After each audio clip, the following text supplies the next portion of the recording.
એક એક માછલું પકડી બહાર મૂકે. કોઈ આવીને પૂછ્યું કે વાંદરાભાઈ આ શું કરો છો? તો કે સેવા કરું છું. માછલા બચારા દુખી થાય છે તો એને બહાર મૂકું છું. બહાર કેવા શાંતિથી સૂતા છે, સૂતા નથી, પાણી વીણા મરી ગયા. એમ ઘણા સમાજના મોટેરા છે ને બચારા માછલાને જલી જલીને બહાર મૂકે છે અને કે હું કે અમે સેવા કરીએ. મૂર્ખાઓ, સેવા નથી, એ અસેવા છે. આત્મખોજ કરવી જોઈએ કે મારી શું ભૂલ થાય છે. જેથી પણ જીવનમાં અશાંત થાવ તેથી વિચાર કરો કે હા મેં કોઈને દુખ્યા છે, કોઈને દુભ્યા છે, કોઈ કર્મ અકર્મ થઈ ગયું છે, ભજન થયું નથી, પ્રાર્થના પૂજા ચુકાઈ ગઈ છે, પરિણામે આ થયું છે. એવું જો સમજાય તો માણસ સુખી થતો હોય છે. પણ આપણી તો ઊંટ જેવી દશા છે.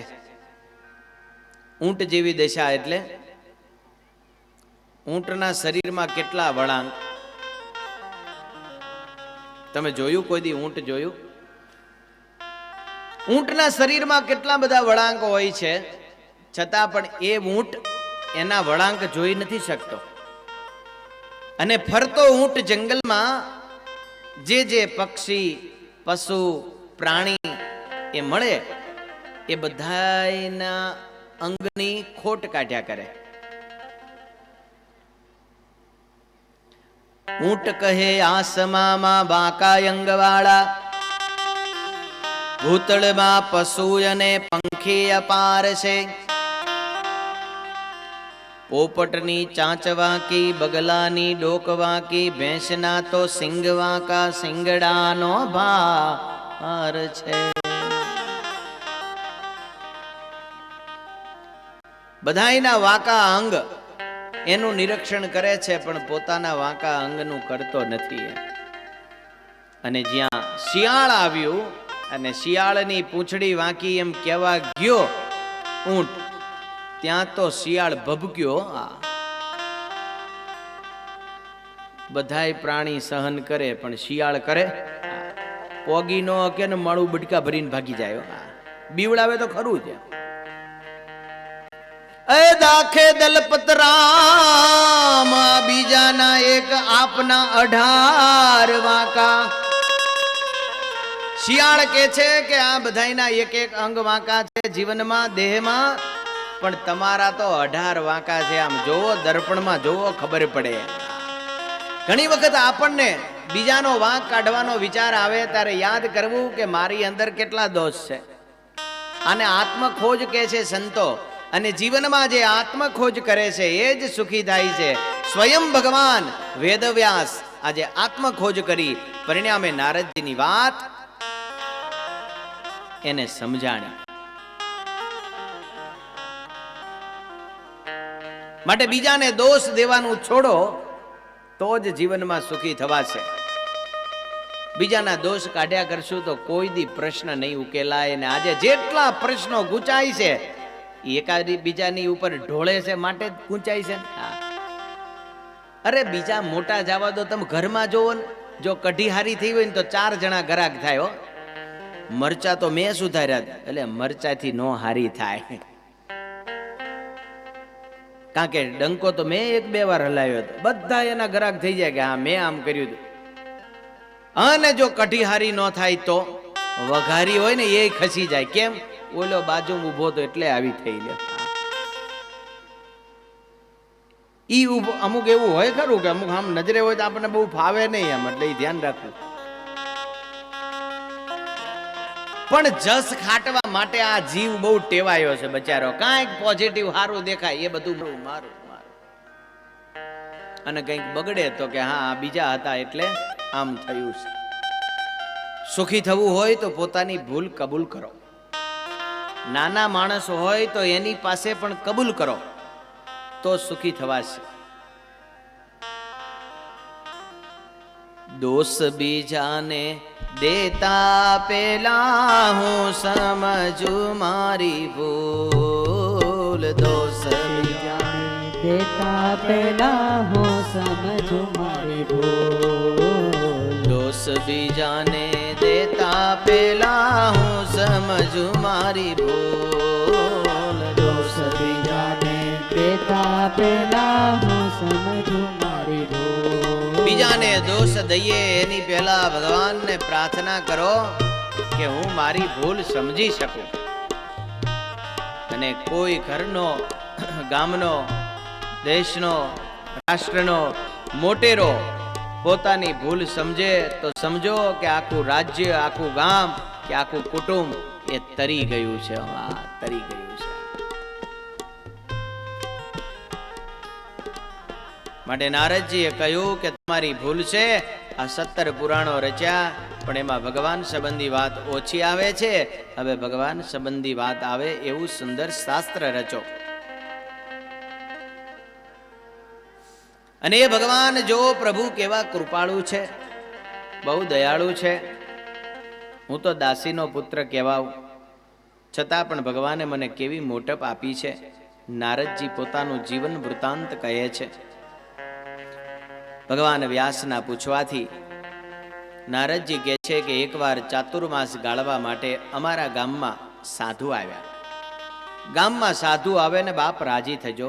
જે ગામમાં સાધુ હોય, જે ગામમાં પવિત્ર બ્રાહ્મણ હોય, જે ગામમાં એક વિદ્વાન હોય, જે ગામમાં કોઈ ભગવત ભક્ત હોય, કોઈ દાનવીર હોય, સુરવીર હોય, એ ગામની શોભા નહીં પણ એ ગામના મોટા ભાગ્ય સમજવા. આખા ગામમાં લોભિયા જ ભેગા થયા હોય તો આવા માંડવા ન નખાય બાપ. ગામમાં કોઈ ઉદાર હોય, કોઈ દાનવીર હોય, એ પણ એની પૂજા કરજો. એના પ્રશંસા કરવી કે એની પ્રશંસા થતી હોય ત્યારે સાંભળી શકાય, એ પણ એની પૂજા છે.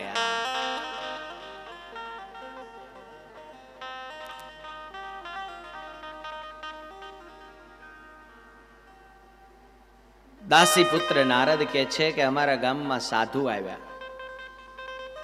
ગામ લોકોએ સુંદર ઉતારા આપ્યા, આ તે બધું, અને મને એ સંતોની સેવામાં રાખ્યો. સાધુની સેવા મળવી પણ એક અતિ દુર્લભ છે. સાધુ દર્શન માત્રેન તમામ ગ્રંથિઓ ગળી જાય. સાધુના દર્શન માત્રે કરીને, બોલવાની તો વાત જુદી રહી.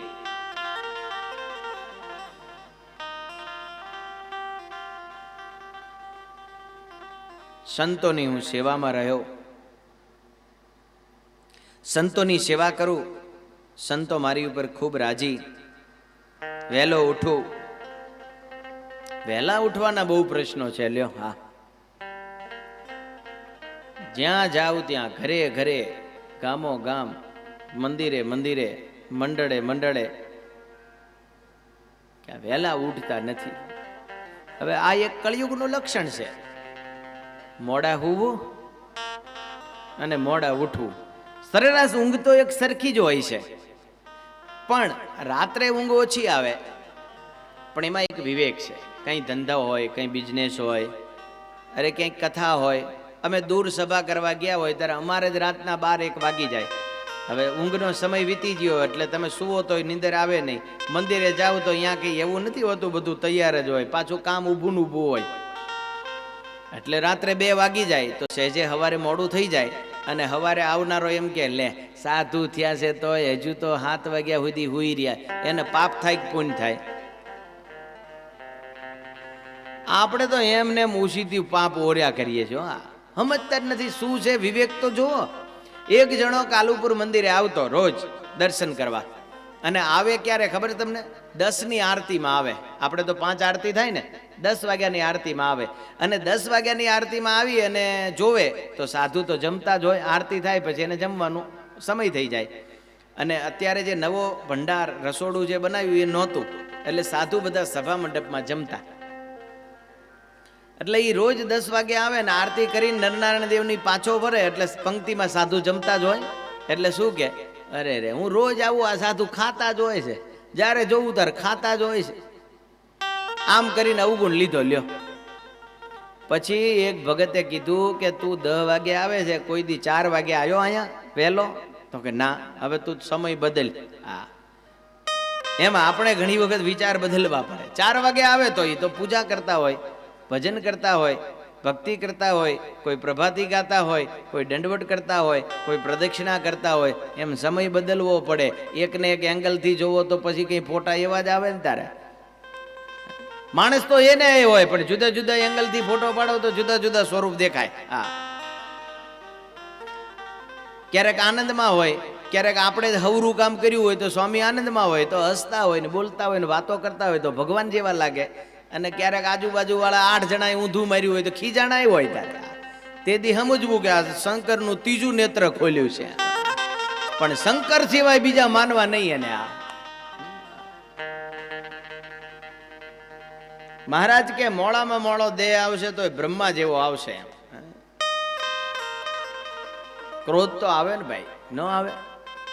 જીવંત માણસ છે ત્યાં સુધી એને ક્રોધ આવે ને મળદું હે ન આવે. કહી દઉં, કોઈ માણસ મરી ગયો એને તમને પછી એના તરફની કોઈ ચિંતા જ નહીં. આપણે આ 2 મણ લાકડા સિવાય બીજી કઈ ઉપાધિ નહીં એની. આ ન ખીજાય, ન ક્રોધ કરે, ન કઈ માગે, એવો જોઈશી તમારે. માટે જે કંઈ છે એ બધી જ પરિસ્થિતિ પરમાત્માએ સર્જી છે એમ સમજી અને બધાયનો સ્વીકાર કરતા શીખી જાવે. તડકો ને છાંયો ને વરસાદ આ ત્રણેય જો ન મળે તો જોઈએ એવો પાક પણ નહીં થાય. હા, નકરો વરસાદ જ આવ્યા કરે તોય નહીં પાક થાય. બધી ઋતુની જરૂર પડશે. એમ જીવનમાં પણ એવું છે. નારદજી કે હું વહેલો જાગતો, અને ખરેખર વહેલું જાગવું જોઈએ. આપણે ટ્રાય કરવી જોઈએ. વહેલા ઉઠી કામકાજમાં બહુ અનુકૂળ પડે, ઠાકોરજીની પૂજામાં પણ બહુ સુગમ પડે. જરા કોલાહાલ ને દેકારો ન હોય તે પહેલા ઠાકોરજીની પૂજા થઈ જાય તો પૂજામાં આનંદ બહુ આવે. માટે વહેલું ઉઠવું એ પણ એક મર્યાદા છે. નારદજી કે છે હું વહેલો ઉઠતો, કારણ કે એ સેવક છે અને હંમેશા સેવકે વહેલું જાગવું જોઈએ. અને વહેલા જાગે તો સેવા થાય. હવે ગુરુ 4 વાગે જાગે ને ચેલો 8 વાગે જાગે તો એને સેવા થાય શું? ગુરુએ સંજવાળી કાઢી નાખી હોય, ધોતિયા ધોઈ નાખ્યા હોય, ઠાકોરજીને બાળભોગ ધરાઈ દીધો હોય, હવે આને જાગીને એના ભાગમાં રહે હું? ઘણા ચેલા આ સિવાય કઈ કરતા જ નથી. લ્યો, ખાવાનું પછી એના ભાગ કોઈ સેવા રહેતી જ નથી. માટે નારદજી એ સેવક ધર્મ અનુસર્યા છે. માટે જે સેવક હોય એને વહેલા જાગવાનું. ઘરમાં પહેલા કોણ જાગે? પત્ની જાગે. ગામડામાં જુઓ બહેનો વહેલા જાગે, વાસીદું કરે, સંજવાળી દરણા દળે. જૂના જમાનામાં તમે જોયું ને કેવું ગામડાનું વાતાવરણ હોય. હવે શહેરમાં તો પેલો દરવાજો ખખડાવીને થાકી જાય દૂધવાળો, તોય ધર્મપત્ની ન ઉઠે. પતિદેવ ઊભા થાય, કારણ કે આ દૂધ નહીં લેવું તો ચા વિનાનો હું રહીશ. અરે જૂના ભજન છે, એ ભજન તમે સાંભળો ને તો એમાંય ખબર પડી જાય કે વહેલું કોને જાગવું પડે. પત્નીએ વહેલું જાગવું પડે. પેલું એક ભજન છે ને, પ્રભાત થયું ને પાંગળિયું મને, ઝબકી જાગ્યા રે. જાગી સાવરણી એને સાવરણાને સૂતો ચોક જગાડ્યો રે. પહેલા સાવરણી જાગે કેતા, પહેલા ઘરની અંદર વાળવાનું હોય એટલે સાવરણીની જરૂર પડે, ચોક વાળવાનો હોય એટલે સાવરણાની જરૂર પડે. પહેલા ચોક વળાય કે ઓસરી વળાય? પહેલા ચોક વળાય કે ઓસરી વળાય? પહેલા ઓસળી વળાય પછી ચોક વળાય. પણ ઘણાને ખબર ન હોય તો પહેલા ચોક વાળે અને પછી અંદર વાળવા આવે તો બધી ધૂળ તો અંદર જ ભરાઈ ગયેલી જ હોય. ઘણા શાક લેવા જાય ને તો પહેલા ટમેટા લે ને પછી તરબૂચ લે, ઠેલી એમને એમ ભરીને આવે, ઘરે આવે તો ટમેટાની ચટણી થઈ ગઈ હોય. એવાય હોશિયાર હોય છે ભાઈ. તમને ન મળ્યા હોય તો સારું, પણ હોય ખરા. સેવક વહેલો જાગે તો ઈ સેવા કરી શકે, નહીં તો સેવા થાય નહીં. નારદજી કે છે હું વહેલો જાગતો. આશીર્વાદ તો 3 ગુણ હોય તો મળે: ગુણ, વિનય અને સેવા. ગુણિયલ માણસને બધી જગ્યાએથી આશીર્વાદ મળે. જોવો ને આપણા યુવાનો છે બધા ગુણિયલ છે. હું નામ લઉં તો અતિશય યુક્તિ લાગશે તમને, પણ ખરેખર બે ચાર યુવાનો તો મને નજરી ગયા છે. બધી જ ખબર પડે એને, કોઈ સંતોને ચિંતા નહીં, બધું જ કાર્ય કરી નાખે. નહીં તો ઘણી વખત તો ઘણાને કહીએ ને આમાં ઠેકડો મારીને ચડ્યો હોય, પણ આ પગથિયા ચડવા માટે છે, તું હળવો હળવો હાલ્યો આમ, એટલી એને ખબર ન પડે શું કરવું. ગુણિયલ માણસને આશીર્વાદ મળતા હોય છે. ગુણ વિનય વાળો હોવો જોઈએ ભગવાનનો ભક્ત. જો વિનય ન હોય તો પણ એને આશીર્વાદ ન મળે. ગુણ, વિનય અને સેવા વાળો તો જીવનમાં ખાટી જાય છો. આ તમે 2 મહિનાથી આ બધું તૈયારીઓ કરો છો, આ સેવા કરો છો. સાધુ કેમ રાજી ન થાય? મહારાજ શ્રી કેમ રાજી ન થાય? ઠાકોરજી કેમ રાજી ન થાય? થાય જ.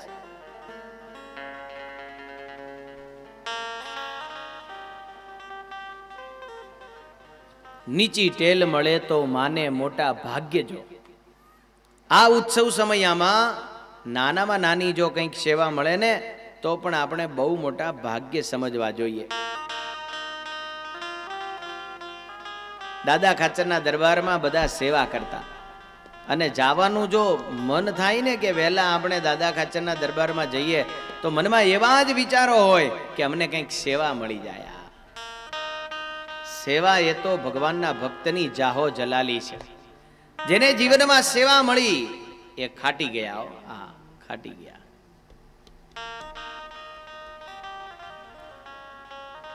દાદાને દરબાર જાસુ સવારમાં નિત્ય ઉઠીને, દાદાને દરબાર જાસુ સવારમાં નિત્ય ઉઠીને, દાદાને દરબાર જાસુ સવારમાં નિત્ય ઉઠીને, દાદાને દરબાર જાસુ સવારમાં નિત્ય ઉઠીને, સંતો કહે તે સેવાર કરશું, સંતો કહે તે સેવા રે કરશું, સંતો કહે તે સેવાર કરશું, સંતો કહે તે સેવા રે કરશું,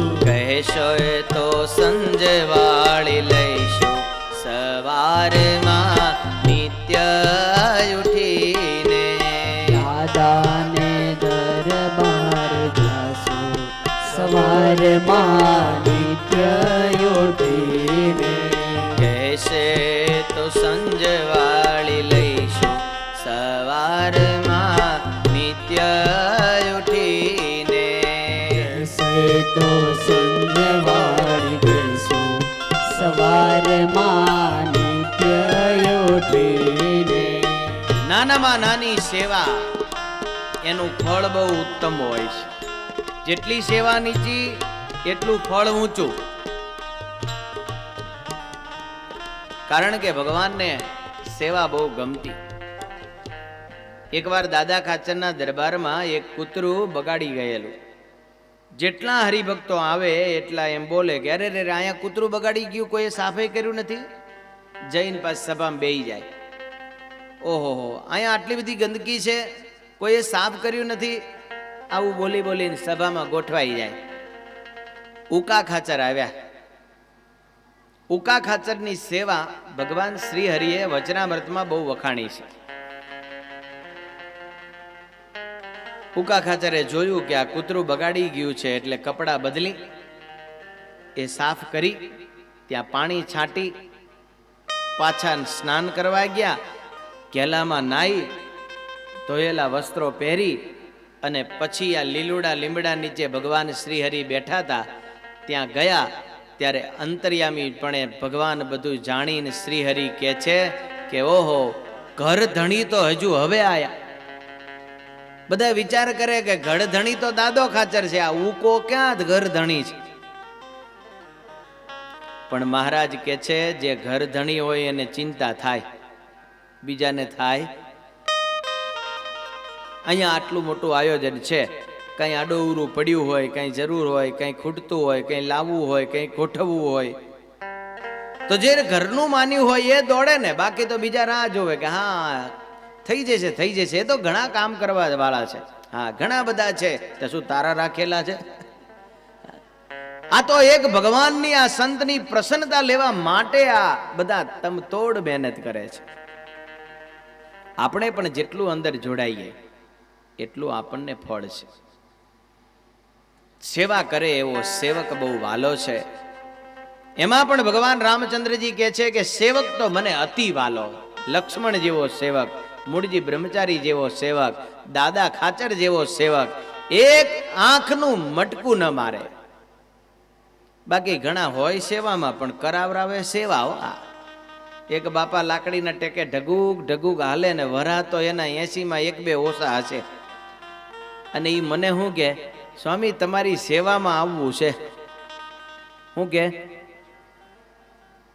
તમારી સેવામાં હવે આવવું છે, હવે મારે એની કરવી પડે ને સેવા. સેવા બહુ વાલી છે. सबके प्रिय सेवक यह रीति, सबके प्रिय सेवक यह रीति, सबके प्रिय सेवक यह रीति, सबके प्रिय सेवक यह रीति, मोरे दास पर प्रीति.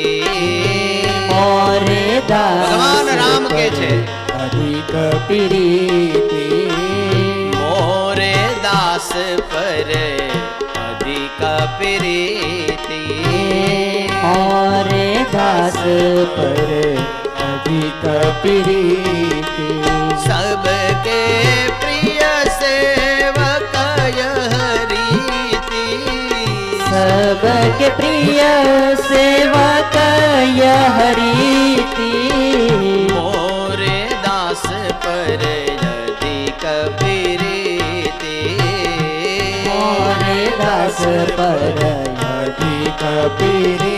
ભગવાન રામ કે છે આખા જગતનો એવો ક્રમ છે કે દાસ બધાયને વાલો લાગે, દાસ બધાયને પ્રિય લાગે, પણ મને તો દાસ સેવક અતિશય પ્રિય લાગે છે. આ એક જગતની રીત છે. ખેડૂત હોય, 2 બળદ હોય, સાંતેડે ચાલતા હોય, પણ જે બળદ આમ ડચકારો કરે ને સીધો ચાલતો હોય, બીજા બળદને ગમે એટલી રાસ આગી પાછી કરો ને ખેંચી રાખો તોય તોડાવીને ઊંધો હાલતો હોય, આ બેયને સાંજે કપાસિયા તો નાખવાના હોય જ, પણ જે બરાબર હાલતો હોય ને એના ખોબા મોટા ભરાયો. જોજો તમે, એના તરફનો ઢળતો ઢાળો થઈ જાય. સેવકમાં પણ એવું છે, જે સેવા કરે એના તરફની ઢળતો ઢાળો થઈ જાય, એના તરફ ઓટોમેટિક રાજીપો થઈ જાય. એટલે નારદજી કહે છે સંતો મારી ઉપર બહુ રાજી. હું મૌન રાખતો અને સેવકે હંમેશા બોલાય નહીં. ગુરુની આજ્ઞા થાય તો જ બોલાય, નહીં તો ન બોલાય. એમાં પણ નીતિમાં તો એવું લખ્યું છે કે 2 જણા વાત કરતા હોય તો વચમાં ન બોલવું. એમાં પણ જ્યારે ગુરુ વાત કરતા હોય ત્યારે વચમાં ન બોલવું. એ પૂછે અને બોલવાનું કે તો જ બોલવું. લ્યો,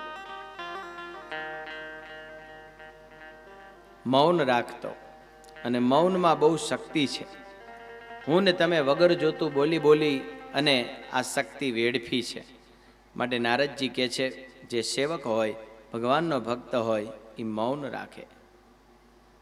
સંતોને ચાતુર્માસ પૂરો થયો, ગામમાંથી વિદાય લેવાનો વખત આવ્યો. સંતોને એમ થાય કે આ દાસી પુત્ર છે, ભલે ગમે તે કુળમાં અવતર્યો પણ ભગવાનનો ભક્ત છે. તમે કયા કુળમાં અવતર્યા છો એનો મહિમા નથી, પણ તમે ભગવાનને કેટલા રાખ્યા છે એ બહુ મહિમા છે. ઊંચ નીચ ઘરે અવતરે, આખર સંતના સંત. ગમે ત્યાં અવતરે પણ જે ભગવાનને રાખે એ સંતનો મહિમા છે.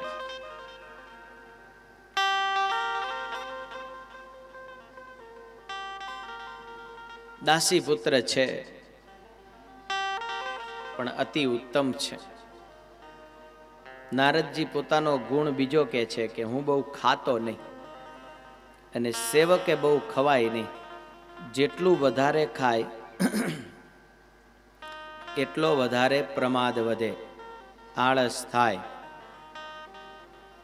અને પ્રમાદ અને આળસ આ બેના કારણે સેવા ન થાય.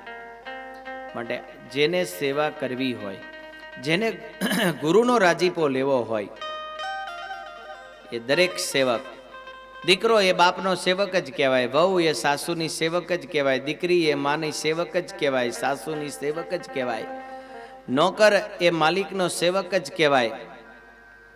ગુરુ શિષ્યની જ ફક્ત વાત છે એવું નહીં.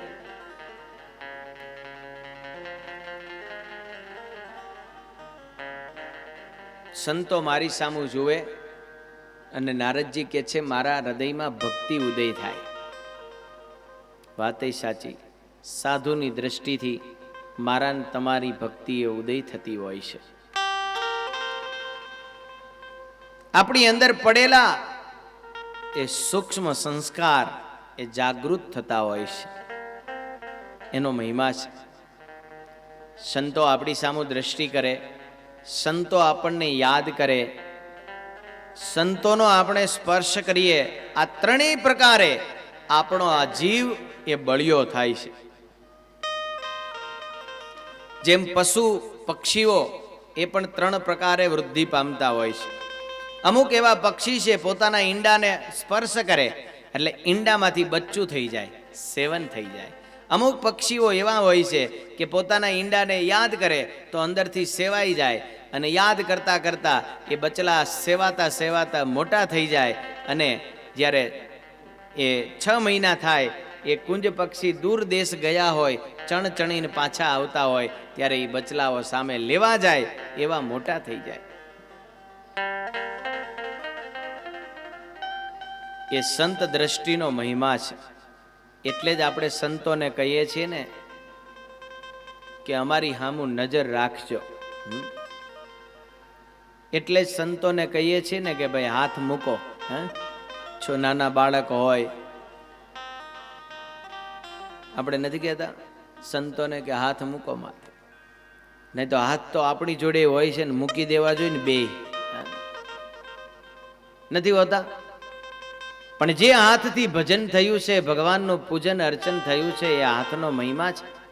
જે દ્રષ્ટિમાં અખંડ ભગવાનને રાખ્યા છે તો એ દ્રષ્ટિનો મહિમા છે. અને એવી દ્રષ્ટિ આપણી ઉપર પડે તો એ આપણો વૃદ્ધિ પામે છે, આપણી ભક્તિ વૃદ્ધિ પામે છે.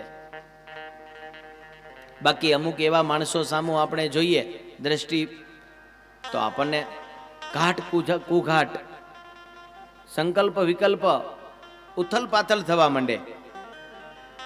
એ દ્રષ્ટિના કે એ દર્શનનો મહિમા નથી. આવા ભગવાનના સંતો જ્યારે વિદાય લેતા હતા, રડતા હૃદયે વિદાય આપી. સાધુનો સંગ છોડવો કોને ગમે? પણ સંતોએ કહ્યું કે જો તું અહીંયા રહે, તારી માં એકલા છે એની સેવા કરે. અને સાધુનું વચન પાળી અને નારદજી ઘરે રહ્યા છે. પણ એકવાર એવું બન્યું, માં દાસીનું કામ કરતી હતી, બગીચામાં ગૌશાળામાં ગાય દોવા ગઈ, સર્પદંશ થયો, માનું મૃત્યુ થયું, ઘર હવે ખાલી થયું. દેવર્ષિને નારદને એમ થયું કે હવે મારું કામ પૂરું થયું, લાવ હવે હું પણ સંતો પાસે જાઉં. હિમાલય તરફ, ઉત્તર તરફ હિમાલય આવ્યો છે અને હિમાલય તરફ હાલતા થયા. જ્યારે પણ શુભ સંકલ્પ થાય ત્યારે કરી નાખવો જોઈએ.